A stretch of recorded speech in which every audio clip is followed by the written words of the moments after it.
What's going on, everyone? Russell Westbrook was very impressive last night in the first preseason game. Now, it's small sample size, and it is just the first preseason game, but from what we gathered from Russ last night, it looked like everything that they've been saying and everything that we had been hoping that Russ would change and adapt to, he did.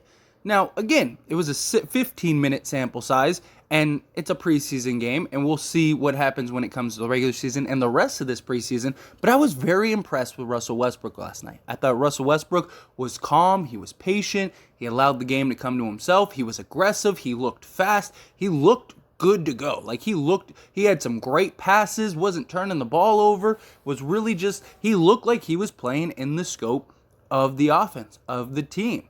I'd like to see him take some shots and see if that's improved. But outside of that, he was playing defense. He was doing everything, setting the screens, all of that stuff. He still has a little, he needs to do a better job of staying on his feet defensively. A couple pump fakes, stuff like that. But look, again, 15-minute sample size. It's something that he's trying to buy into. Everything takes time. I just liked seeing that he was willing to make those sacrifices and those changes. We saw it in training camp. We saw it in the scrimmages and stuff. But it was like, is he going to do that? And is it going to translate to the game of basketball when the season starts? We'll see.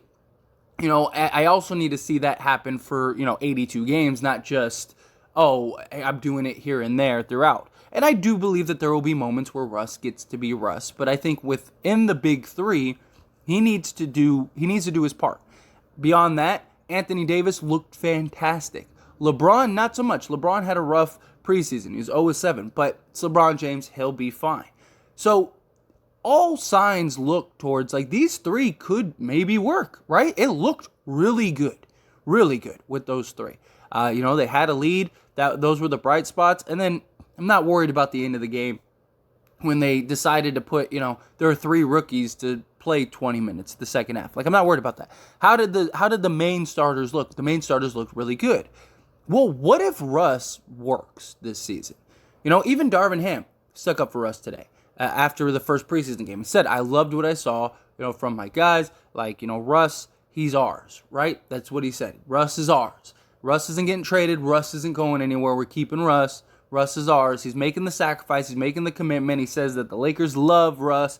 All of that stuff. And yes, a lot of that could just be he's just, it's not up to him. It's up to Rob Pelinka, right? And he's just saying what he needs to say to keep Russ spot in, stuff like that. That's a real possibility. But what if Russ really does work? Like, so many people just go on the assumption that this is going to be terrible and insane. And I've been very optimistic on this channel. I have talked highly of Russ. I believe it could work. Now, will it work to the level of like a contender, a championship contender? Who knows? But I do think that they're at least a playoff team. And if Russ, LeBron, and Anthony Davis are actually working and gelling and thriving and healthy, good luck. I will take my chances with this team. But if Russ really works, and this big three really does work, let's say they make it to the Western Finals, and let's say they lose in a tough 7.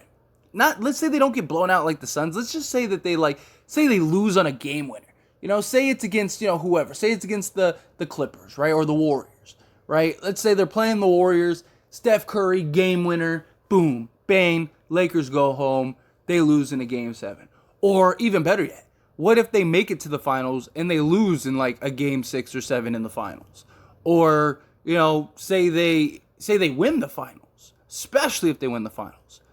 And these three work. What do the Lakers do with Russ? Because the whole reason that the Lakers, based on the reports that came out yesterday, the whole reason the Lakers didn't make the trade with Russ is they wanted to give Darvin Ham a chance to see what he could do with this team, with this squad. Right? Russ is an expiring contract. What if it works this season? What if they're really good? What if they are like a 4th or 5th seed? They get into the playoffs, and it's working. It's thriving. This team's looking great. We're getting W's, right? We're on a run. Let's say we played Denver in the first round. We smacked Denver, in like a 5 or 6 game series, right? And it's like, whoa, like what is going on here? And then let's say we play the Clippers and we beat the Clippers, in the second round because the Clippers can't get out of the second round. So we beat the Clippers, and it's like we just beat arguably 2 of the 3 best teams. Now we face the Warriors. Again, say we lose in a tough 7 to the Warriors, or say we beat the Warriors and we lose to the Bucks in the finals. Like, do you let Russell Westbrook go at that point? Because here's the thing, Russell Westbrook is never going to be a $47 million a year guy again. But he's at least worth 15 to maybe 18, maybe 20 million, somewhere in that range, and I think he'd get that. If you could get, like, if assuming it works, right? We got to see more than a 15-minute sample size, but I did like what I saw from the 15 minutes. And it is a question. I've talked about this on some of the live streams, and we've had a little discussion like this, but I've never actually put it in a video form, and I really do. I really want to hear everyone's thoughts on this, because it's a real pressing question. Like, everyone just assumes that it's going to be a disaster, but no one knows. Everyone's going off of what happened last season. Last season was terrible all across the board. Not just that, you had a coach that didn't do anything. Like, you saw play sets yesterday. You saw people knew what to do.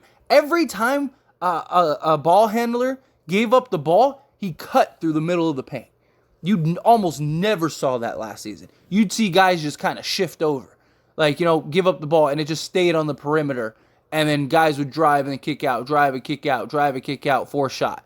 Like, that's not what was happening. You had guys cutting through the middle, which brings the defender. And if the defender doesn't come, easy entry pass, easy layup. You saw screens. You saw movement. Even Russ, if he didn't have the ball, he wasn't just standing still. I mean, there were moments where he was spot up in the corner. But for the most part, you saw him moving. Guys were moving. Nobody was standing still. There was constant movement. A guy would stand there for a second.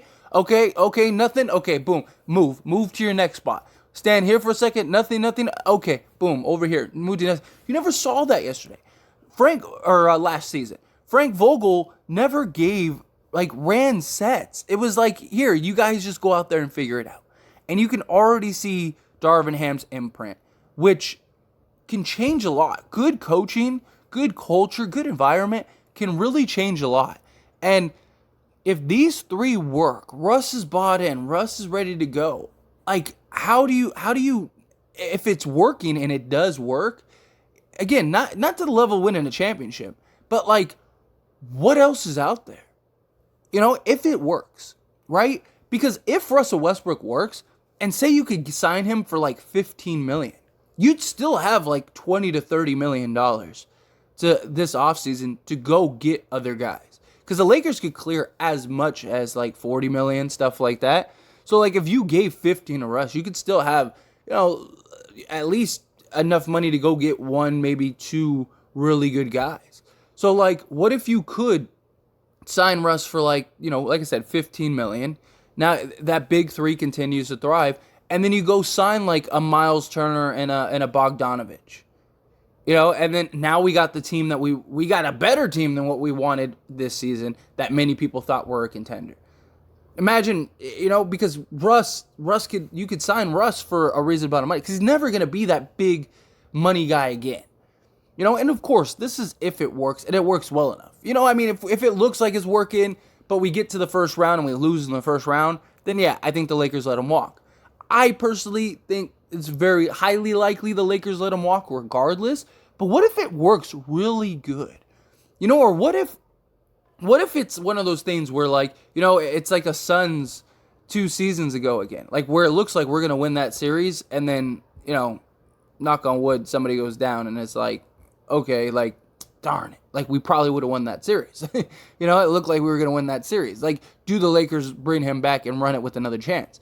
Because, like, outside of, like, Kyrie, which there's no guarantee he comes, who else is there? Like, you're talking, like, Gary Trent and, Miles Turner, Bojan Bogdanovich. Like, you're talking about a bunch of mid-tier guys, right? And so Russ is an above mid-tier guy. He's above a role player. And if you can make him work, why not just keep him?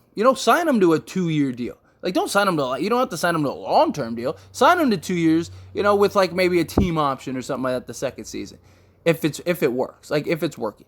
Especially, like I said, I'm not saying they will, but if they win the championship this year, what do? Do you really just blow up a championship team and Russ is working? I think that there's always a possibility that Russ ends up staying with this team for the long haul.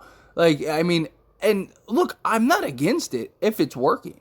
Like if they work well and everything's right in the world, right? And, say, like I said, say they lose, or say they even do lose in the second round, but it's to like the team that, let's say it's to the Clippers, but the Clippers win the championship, but we were the toughest series, for them. Like they just walked through the championship, walked through everything, but like, yeah, they beat us in 6, but it was a tough fought 6 series. Like, and you're looking at that and you're like, all right, Russ works. Like, what could this team do with another year? Like that's a real sort of thought and question, in my opinion. I think it's something that really could be a real possibility with this team and with Russ, especially after what I saw last night. Like, all of the talk and all of the conversation was that Russell Westbrook is willing to change, and Russell Westbrook is making the sacrifices, and he's showing it on the court. You saw some of that in the little scrimmage videos and stuff that were out. You saw Russ setting hard screens, all of that stuff, pinning the defender, things like that. I like that.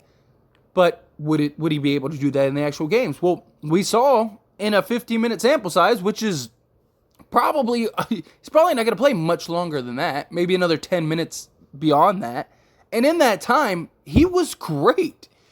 In that time, he was fantastic.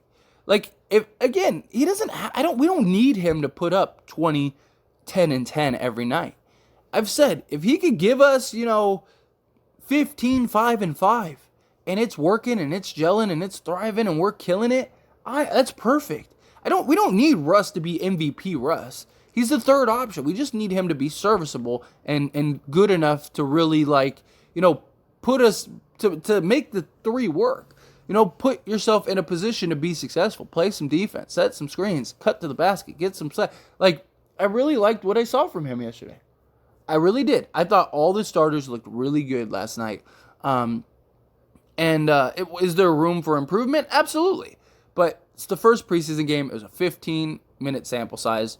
We'll see what happens from there. But anyway, as always, this is a discussion, so I pass the question on to you. Let me know your thoughts and opinions down in the comment section below. What do you think? Do you think, hey, you never know, like, if Russ is great, would you welcome him back? If it works out, like, if it's a disaster, if it's, even if it's not a disaster, it's just, like, okay. Like, say it's just, like, okay. Like, then, yeah, Russ is probably gone. Like, it probably has to be about as good as gold if he's going to stick around beyond this season. But it's just at least an interesting thought, especially after what I saw last night. But, how do you feel about it? What are your thoughts? Would you be okay with this? Would you not? Do you believe that Russ is going to have a good year? Were you impressed with what you saw from Russ last night?